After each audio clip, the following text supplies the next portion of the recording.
So hey welcome to the channel study verse. पिछली videos में हमने देखा सिस्टमिक सर्कुलेशन, पल्मोनरी सर्कुलेशन। इन दोनों को हम लोग डबल सर्कुलेशन बोलते हैं जो मैमल्स में पाया जाता है। और हमने देखा सारे ब्लड वेसल्स जो कि ऑक्सीजनेटेड और डीऑक्सीजनेटेड ब्लड कैरी करते हैं, उनको हम लोगों ने लेबल किया क्वेश्चन के अकॉर्डिंग। ठीक है, अब हम लोग आगे बढ़ते हैं।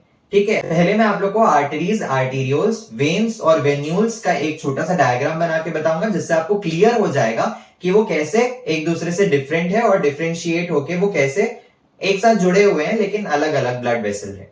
ठीक, तो अगर आपने पिछली वीडियो नहीं देखी है तो आप जाके देख सकते हैं। ये अभी स्प्रिंट सीरीज का 10th पार्ट है।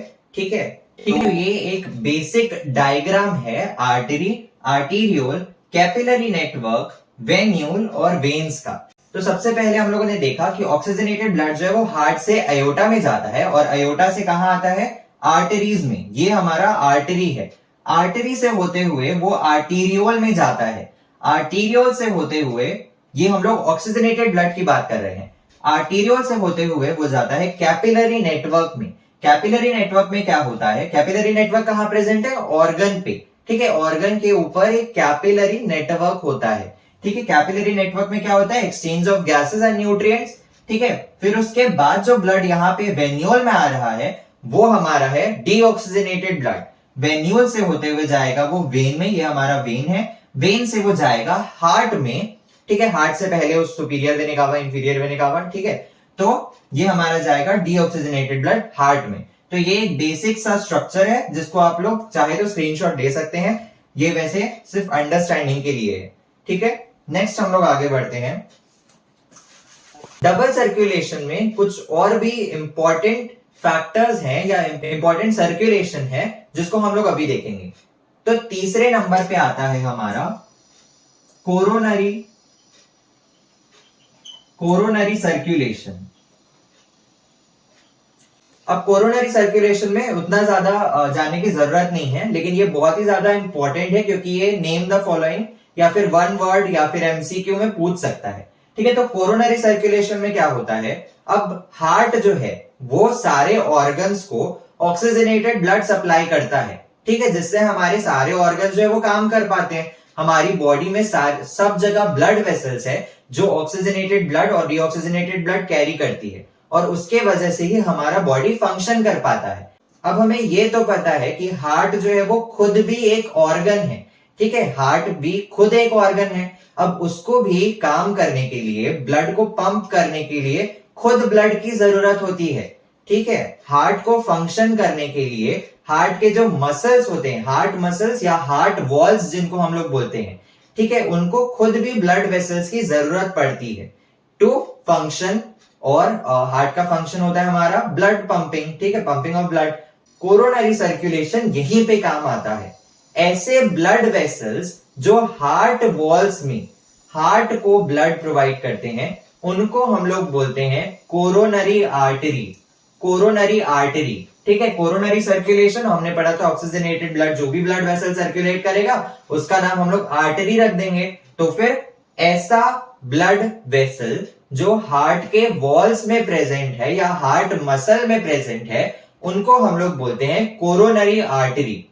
ठीक है, it supplies blood to heart muscles और हार्ट वॉल्स। इसका भी एक पाथवे है जो आपके सिलेबस में नहीं है, लेकिन मैं एक बार बता देता हूं जिससे आपको क्लियर हो जाएगा।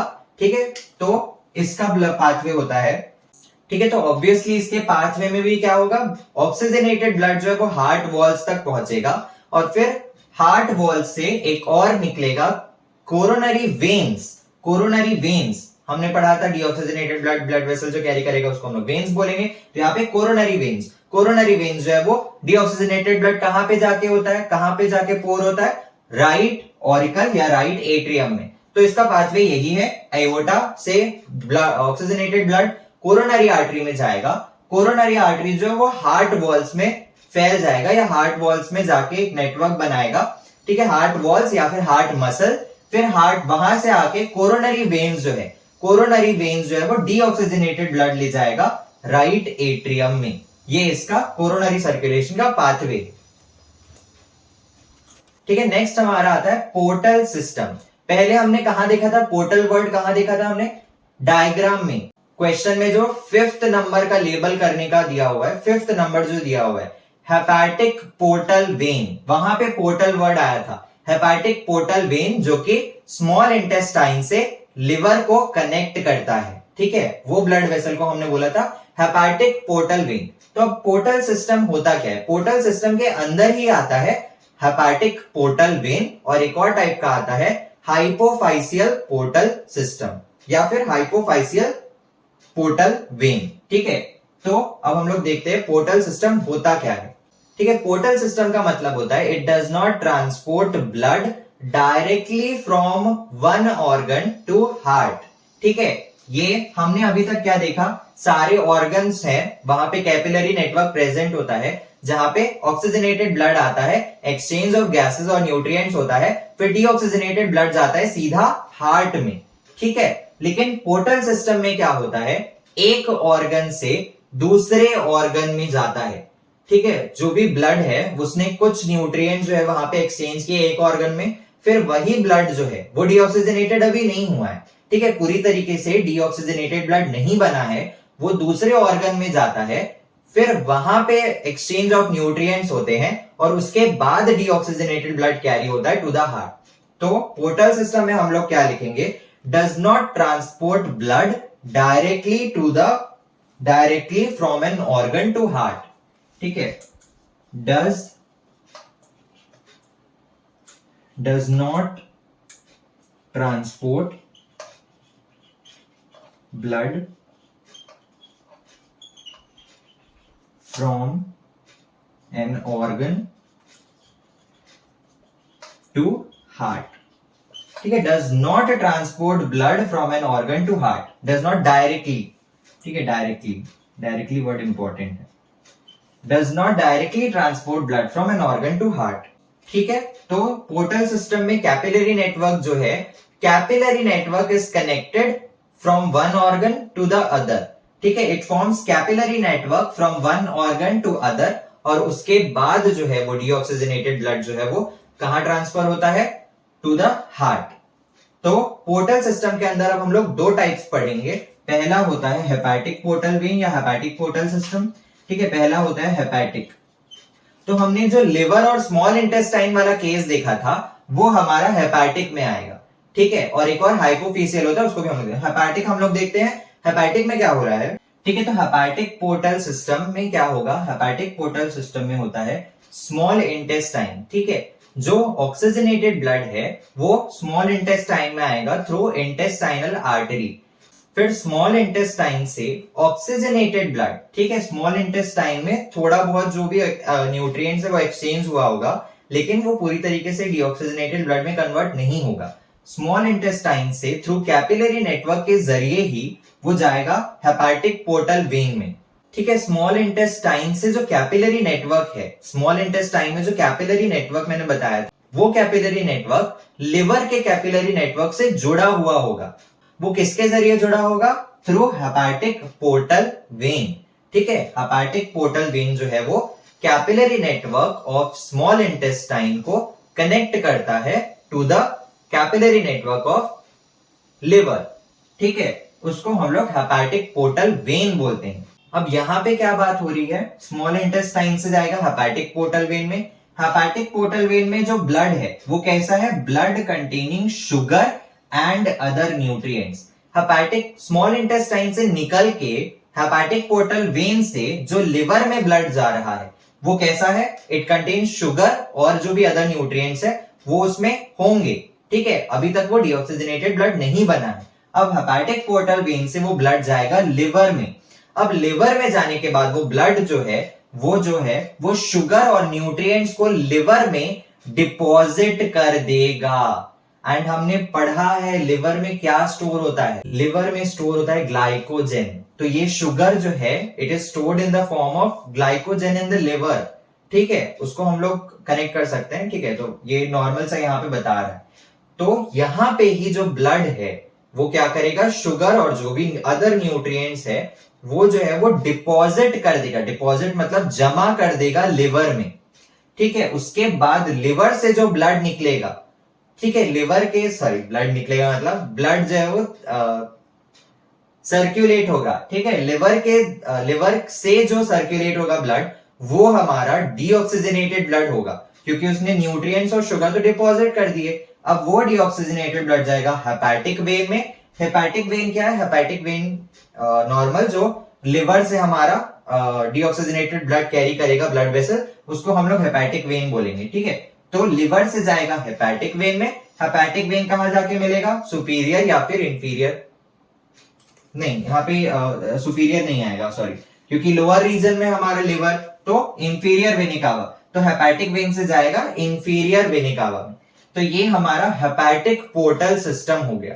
सेम जो है अपर रीजन के लिए, ये वाला हेपेटिक वाला जो है ये हमारा लोअर रीजन के लिए है, मतलब सारे लोअर रीजन के लिए नहीं है, ये सिर्फ लिवर वाला है। ठीक है, लिवर और स्मॉल इंटेस्टाइन के बीच में ही होता है hepatic portal vein, hepatic portal system.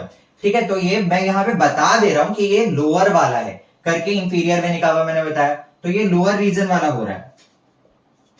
अब सेम जो है वो अपर रीजन में भी पोर्टल सिस्टम होता है, अपर रीजन में भी एक पोर्टल सिस्टम होता है जिसको हम लोग हाइपोफिशियल पोर्टल सिस्टम बोलेंगे। उसका एक एग्जांपल पाथवे के जरिए मैं बता रहा हूं। ठीक है, तो नेक्स्ट है हमारा हाइपोफिशियल पोर्टल सिस्टम। हाइपोफिशियल पोर्टल सिस्टम जो है वो हाइपोथैलेमस और एंटीरियर पिट्यूटरी के बीच में होता है।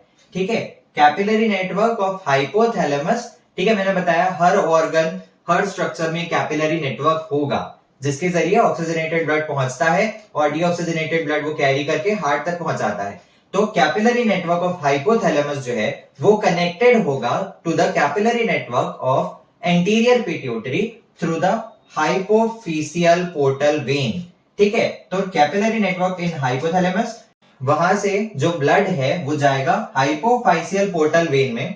हाइपोफिशियल पोर्टल वेन में जो ब्लड है वो कैसा है? Blood containing hormones of hypothalamus. तो हमने यहाँ पे जो है एंडोक्राइन सिस्टम वाला जो है वो वाला चैप्टर भी यहाँ पे, उसके कंसेप्ट भी काम आ रहे हैं।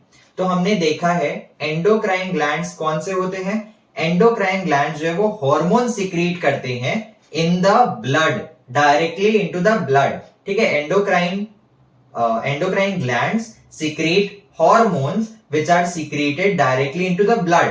तो हाइपोथैलेमस जो है वो एक एंडोक्राइन ग्लैंड है। हाइपोथैलेमस एक एंडोक्राइन ग्लैंड है, तो वो अपना हार्मोन सिक्रीट करेगा ब्लड में। अब वो ब्लड जो है वो हाइपोफिशियल पोर्टल वेन से जाएगा capillary network of anterior pituitary में। अब जैसा कि हमने देखा था कि स्मॉल इंटेस्टाइन से hepatic portal system, hepatic portal system से लिवर में, और लिवर में जाके वो शुगर और न्यूट्रिएंट्स को डिपॉजिट कर रहा था। ठीक उसी तरह हाइपोफिशियल पोर्टल वेन से जो ब्लड है जो हाइपोथैलेमस के हार्मोन्स को कंटेन करता है वो capillary network of anterior pituitary में जाएगा, वहां पे जो भी हार्मोन्स है उनको डिपॉजिट कर देगा। ठीक है, यहाँ पे हार्मोन का रोल क्या हो रहा है? हम लोग को पता है कि पिट्यूटरी ग्लैंड जो है वो मास्टर ग्लैंड है। पिट्यूटरी ग्लैंड जो है वो मास्टर ग्लैंड है, वो सीधा या तो ऑर्गन्स पे काम करता है या फिर दूसरे एंडोक्राइन ग्लैंड्स पे काम करता है, उनको हार्मोन सिक्रीट करने के लिए मैसेज प्रोवाइड करता है टू रिलीज हार्मोन या फिर to stop the release of hormone. वो कौन करता है? पिट्यूटरी। लेकिन अब पिट्यूटरी को भी कंट्रोल कौन करता है? पिट्यूटरी से हार्मोन्स निकले उसको कंट्रोल करता है हाइपोथैलेमस। तो हाइपोथैलेमस के हार्मोन्स जो है वो पिट्यूटरी में जाके डिपॉजिट होते हैं और फिर पिट्यूटरी से जो हार्मोन रिलीज होते हैं वो फर्दर दूसरे एंडोक्राइन ग्लैंड्स या फिर डायरेक्टली ऑर्गन्स पे काम करते हैं। तो हमें यहाँ पे बस यही याद रखना है कि हाइपोथैलेमस के जो हार्मोन है वो जाके डिपॉजिट हो जाते हैं इन द एंटीरियर पिट्यूटरी, फिर वहां से डीऑक्सीजनेटेड ब्लड कैरी होता है टू सुपीरियर वेना कावा, क्योंकि ये सारे अपर रीजन में हो रहा है तो ये सुपीरियर वेना कावा में जाएगा और फिर वहां से डीऑक्सीजनेटेड ब्लड जो है वो हार्ट में जाएगा। ठीक है, तो ये था हमारा हाइपोफिशियल पोर्टल सिस्टम। तो हमने 4 टाइप के सर्कुलेशन या फिर डबल सर्कुलेशन के अंदर जो भी मैकेनिज्म आते हैं वो देखे। पहला था सिस्टमिक सर्कुलेशन, दूसरा था पल्मोनरी सर्कुलेशन, तीसरा था कोरोनरी सर्कुलेशन और चौथा है हमारा पोर्टल सिस्टम। पोर्टल सिस्टम के अंदर हमने 2 देखा, हेपेटिक पोर्टल सिस्टम और हाइपोफिशियल पोर्टल सिस्टम। ये सारे कंसेप्ट्स अब हमारे इस सवाल को काफी आसान कर देंगे। मैं जानता हूं कि काफी छोटा सा क्वेश्चन है, इसको मैं डायरेक्टली बता सकता था, बट कंसेप्ट्स को याद रखना बहुत ज्यादा इंपॉर्टेंट है। तो अब हम लोग जल्दी से क्वेश्चंस को देख लेते हैं।